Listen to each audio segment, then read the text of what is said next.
कपड़े का बिजनेस हमेशा बहुत डिमांडेड बिजनेस में से एक है। ये बिजनेस हर एक जगह पे, हर एक एरिया में काफी डिमांड वाला बिजनेस होता है, लेकिन साथ ही साथ इस बिजनेस में काफी कंपटीशन भी होते हैं। अगर आप एक कपड़े की बिजनेस शुरू करना चाहते हैं, एक छोटे इन्वेस्टमेंट में एक अच्छे बिजनेस का आरंभ करना चाहते हैं, आज के वीडियो में हम पूरे डिटेल को कवर करेंगे कि आपको कैसा शुरू करना है, आपको कहां से मटेरियल लाना है, आपको कैसा आपका दुकान का सेटअप करना है, आपको कैसे मटेरियल बेचना है और साथ ही साथ आपको कंपटीशन से हटके आपके बिजनेस को कैसे आगे ले जाना है। पूरे डिटेल को हम कवर करेंगे, तो आपसे रिक्वेस्ट है कि वीडियो को पूरा एंड तक देखने की कोशिश करें। कपड़े बिजनेस की डिमांड कभी भी खत्म नहीं होगी, क्योंकि ये जो आइटम है ये सब लोगों के बेसिक जरूरतों का आइटम होता है। यही है इस बिजनेस की सबसे बड़ी खासियत। साथ ही साथ इस बिजनेस को आप बहुत छोटे से छोटे सेटअप से लेके बड़े से बड़े सेटअप पे, एक बड़े कपड़े के शोरूम के सेटअप तक आप इस बिजनेस को शुरू कर सकते हैं। तो अगर आपके पास एक कम इन्वेस्टमेंट है तो भी आप इस बिजनेस की एक अच्छी शुरुआत कर सकते हैं। लेकिन सबसे इंपॉर्टेंट वो होता है कि आप किस तरह आपके बिजनेस को आगे प्रेजेंट करते हैं, आप किस तरह आपके कस्टमर को अट्रैक्ट करते हैं, आप किस तरह मार्केट के कंपटीशन को बीट कर सकते हैं। उसके हिसाब से वो तय करेगा कि आपका बिजनेस कितना आगे ग्रो हो सकता है। तो इस बिजनेस को एक अच्छी तरह, एक नए शुरुआत करने के लिए क्या क्या चीजों का ध्यान देना पड़ेगा, उसके बारे में हम पूरा डिटेल को समझते हैं। तो सबसे पहले आपको डिसाइड करना है कि आप एक कपड़े का बिजनेस शुरू तो कर लोगे, लेकिन आपको यह डिसाइड करना है कि आप कौन से सेगमेंट के कपड़े की बिजनेस की शुरुआत करना चाहते हैं। जैसे कि आप अगर सिर्फ जेंट्स के कपड़े की बिजनेस शुरू करना चाहते हैं, या फिर लेडीज के कपड़े की, या फिर आप किड्स के यानी बच्चों के कपड़े की श्रेणी रखना चाहते हैं, ये आप एक बार डिसाइड कर लें। क्योंकि आप एक छोटे लेवल पे जब शुरू करते हैं तो आप पूरे सेगमेंट को एक साथ मिक्स नहीं कर सकते। तो आप कोई एक सेगमेंट को चुन के जब शुरू करोगे तो आप पूरी तरह उसमें फोकस कर सकते हैं, और जो भी उस सेगमेंट के कस्टमर आपके पास आते हैं तो आप उनको उनके जरूरतों के हर चीज सप्लाई भी कर सकते हैं। हमेशा आपकी शुरुआत में आपको एक सेगमेंट को लेके चलना है जो आपके हिसाब से आप तय कर लेते हो। आपका सेगमेंट फाइनल होने के बाद अभी नेक्स्ट है कि आपको इसके लिए एक बेस्ट लोकेशन चुनना है। आपका शॉप ऐसे जगह पे होना चाहिए जहां पब्लिक हमेशा अवेलेबल हो, जैसे कि कोई मार्केट के एरिया, कोई सोसाइटी, रेजिडेंशियल एरिया, कोई अच्छे रोड साइड, कोई टाउन के पास। इस तरह के पब्लिक की अवेलेबिलिटी वाले एक जगह पे ही आपको हमेशा इसके लिए एक शॉप लोकेशन ढूंढना है। आप अगर एक छोटा शॉप शुरू करना चाहते हैं तो आप एक 200 से लेके 300 स्क्वायर फीट तक का स्पेस आपके लिए काफी होगा, और शॉप का एरिया जो है आपके बजट के हिसाब से आप प्लान कर सकते हैं। शॉप लेने के बाद अगला सबसे इंपॉर्टेंट है आपके दुकान के अंदर का इंटीरियर का जो भी सेटिंग है वो आपको एकदम बेस्ट तरीके से करना है। क्योंकि कपड़े के बिजनेस में, इस तरह के बिजनेस में सबसे इंपॉर्टेंट होता है इंटीरियर का सेटिंग। उसमें सबसे इंपॉर्टेंट होता है इंटीरियर में कि आपके जो भी स्टॉक रखेंगे, आपके जो भी डिस्प्ले रखेंगे, उसके लिए जो रैकिंग, हुकिंग, इस तरह का जो फैसिलिटी हो एकदम परफेक्ट होना चाहिए। और उसके बाद लाइटिंग जो है वो भी एक कपड़े के बिजनेस के लिए बहुत इंपॉर्टेंट है। जितना आप आपके शॉप के अंदर लाइटिंग को अरेंज करोगे, जितना बेटर आपका लाइटिंग होगा, उतना ही बेटर बाहर से और अंदर से आपके शॉप अट्रैक्टिव लगेंगे। और इसके बाद बहुत इंपॉर्टेंट अगला है एक अच्छा ट्रायल रूम होना। हमेशा आप एक अच्छा ट्रायल रूम, मिनिमम एक ट्रायल रूम आपके शॉप के अंदर जरूर अरेंज करें, ताकि कस्टमर कंफर्टेबल तरीके से कपड़े के जो भी फिटिंग है, साइजिंग है, उसको एकदम अपने आप सेलेक्ट करने में उनको बहुत इजीनेस हो जाएगा। अब इसके बाद नेक्स्ट है कि आपको आपके बिजनेस के लिए स्टॉक लाना है।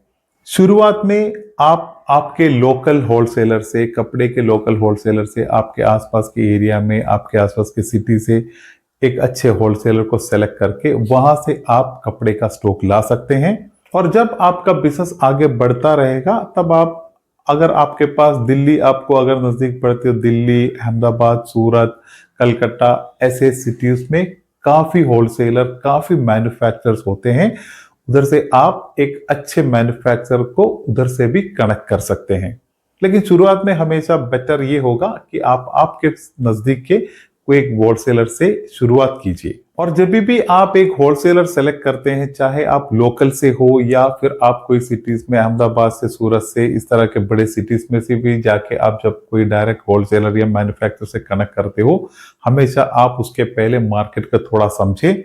डायरेक्ट कोई होलसेलर के पास जाके बड़ा स्टॉक का ऑर्डर नहीं दे। आप प्रॉपर तरीके से मैन्युफैक्चरर्स के बारे में पता करें, उनकी क्वालिटी के बारे में पता करें, उनके प्राइस के बारे में पता करें, फिर आप उनसे एक डीलिंग शुरू करना है। और हमेशा आप शुरुआत में कभी भी ज्यादा स्टॉक नहीं ले, आप बिल्कुल कम स्टॉक से आपका बिजनेस की शुरुआत करें। और एक चीज आपको हमेशा ध्यान रखना है कि जो भी स्टॉक आप लेके आते हो, वो प्रोडक्ट आपके एरिया के डिमांड के हिसाब से ही होना चाहिए। और सेकंड है कि मार्केट का जो ट्रेंड है, उस लेटेस्ट ट्रेंड के हिसाब से ही होना चाहिए। क्योंकि कपड़े के व्यापार में ये एक बहुत की पॉइंट होता है, मार्केट के ट्रेंड के हिसाब से ही कपड़ा बिकता है। तो हमेशा मार्केट के ट्रेंड को भी देखें, साथ ही साथ आपके मार्केट के, आपके एरिया के डिमांड जो है उसके हिसाब से भी होना चाहिए। और जब भी आपका बिजनेस की शुरुआत होती है, पहले के 1-2 दिन या 1 हफ्ते तक आप कुछ छोटा मोटा डिस्काउंट, कुछ ऑफर का प्रोग्राम भी रन कर सकते हैं, ताकि कस्टमर आपके तरफ अट्रैक्ट हो। तभी जाके लोगों को लगता है कि एक नई दुकान आई है, और कस्टमर उस नई दुकान को हमेशा ट्राई करते ही हैं। तो कम से कम आप शुरुआत में 2-3 दिन का सही आप एक ऑफर, एक डिस्काउंट जरूर रन करें। और हमेशा आपके पास जो भी कस्टमर आते हैं, उनके रिक्वायरमेंट के हिसाब से आप उनको स्पेसिफिक प्रोडक्ट ऑफर करते रहे। और साथ ही साथ अगर मान लो कि कस्टमर आपके पास सिर्फ शर्ट के लिए आते हैं, तो आप उनको पैंट भी ऑफर कर सकते हैं, पैंट का भी डिजाइन दिखा सकते हैं आप, और भी अलग अलग आइटम्स उनके सामने, उनके पास डिस्प्ले कर सकते हैं। ताकि हमेशा ऐसा ही होता है कि एक आइटम कस्टमर लेने के लिए आते हैं, लेकिन साथ ही साथ हमेशा 2-3 आइटम और लेके जाते हैं। तो शुरुआत में हो या आपके बिजनेस में थ्रू आउट हो, आपको इस तरह ही आपके बिजनेस में परफॉर्म करना है। और हमेशा कपड़ों के बिजनेस में ऐसा ही होता है कि कस्टमर जो बजट प्लान करके आते हैं, जब वो स्टॉक लेके जाते हैं तो हमेशा बजट से ज्यादा ही मटेरियल खरीद के जाते हैं। और ये सब होता है, आप कस्टमर को कैसे कस्टमर से डील करते हैं, कैसे आप उनके साथ व्यवहार करते हैं, उसके बेस पे होता है। और ऐसे करने से आपका जो बिजनेस है वो एक अच्छे स्टार्टिंग आपको मिल जाएंगे, और आगे आपका ग्रोथ भी बहुत स्मूथ होगा। और हमेशा आप जब भी एक कपड़े का बिजनेस शुरू करते हैं, तो आपके पास कपड़े के अलावा कुछ एक्स्ट्रा आइटम हमेशा आपको स्टॉक में रखना है। और ये आइटम जो है आपके बिजनेस में आपको प्रॉफिट ऐड करने में हेल्प करता है। For example belt, purse, cap, watch, gloves, तो इस तरह के जो आइटम होते हैं, ये भी आपको स्टॉक में रखना है। क्योंकि हमेशा ये कपड़ों के साथ ज्यादातर बिकने वाले आइटम होते हैं, जिसमें आपको प्रोडक्ट भी आपके पास हमेशा अवेलेबल होगा, साथ ही साथ कस्टमर के लिए आपको सेल के लिए क्वांटिटी भी मिलेगी, और आपका प्रॉफिट में ये हमेशा एड अप होता रहेगा। जिस तरह अभी हमने डिस्कस किए थे, इस लेवल का एक बिजनेस आप 3 से 4 लाख रुपए में आराम से शुरू कर सकते हैं। और इस बिजनेस में आपका जो मुनाफा है वो लगभग 20% से लेके 40% तक के बीच में आपका होता है। और इसके बाद कुछ इंपॉर्टेंट टिप्स है जो आपको इस बिजनेस में हमेशा ध्यान रखना है। उसमें नंबर 1 है कि आप प्रॉपर रिसर्च से ही, प्रॉपर समझदारी के बाद ही एक होलसेलर को हमेशा फाइनल करें। क्योंकि आपके होलसेलर से जो आपको क्वालिटी मिलती है और आपका जो प्राइस कितना बेटर होगा, ये आपके बिजनेस के लिए बहुत इंपॉर्टेंट है। और नंबर 2 है कि आपके एरिया के डिमांड के हिसाब से ही उस तरह का आइटम का ही आप हमेशा स्टॉक रखें। और तीसरी बात है कि जो भी करंट ट्रेंड है सोसाइटी का, उस ट्रेंड के हिसाब से ही आपके पास स्टॉक होना चाहिए। और अगला सबसे इंपॉर्टेंट टिप है कि शुरुआत हमेशा बहुत कम स्टॉक से करें, और स्टेप बाय स्टेप आपको किसका रिक्वायरमेंट, किसका डिमांड आपको ज्यादा आता है, उस डिमांड के हिसाब से डिमांड को आप समझिए, डिमांड के हिसाब से आप आपका स्टॉक को आगे बढ़ाते रहें। इस तरह आप एक छोटे दुकान से एक छोटे लेवल पे आपका बिजनेस का शुरुआत कर सकते हैं, और स्टेप बाय स्टेप आप इस बिजनेस को ग्रो कर सकते हैं, और आप आगे फ्यूचर में आप आपके खुद के ब्रांड में जो भी एक अच्छे मैन्युफैक्चरर से आपके ओन ब्रांड में आप कपड़े स्टॉक ला सकते हैं और उस ब्रांड को आप मार्केट में प्रमोट कर सकते हैं। तो यही था दोस्तों आज के वीडियो के टॉपिक के बारे में। इससे रिलेटेड आपके कोई भी डाउट हो, कोई भी फीडबैक हो, प्लीज आप कमेंट में मुझसे शेयर करें।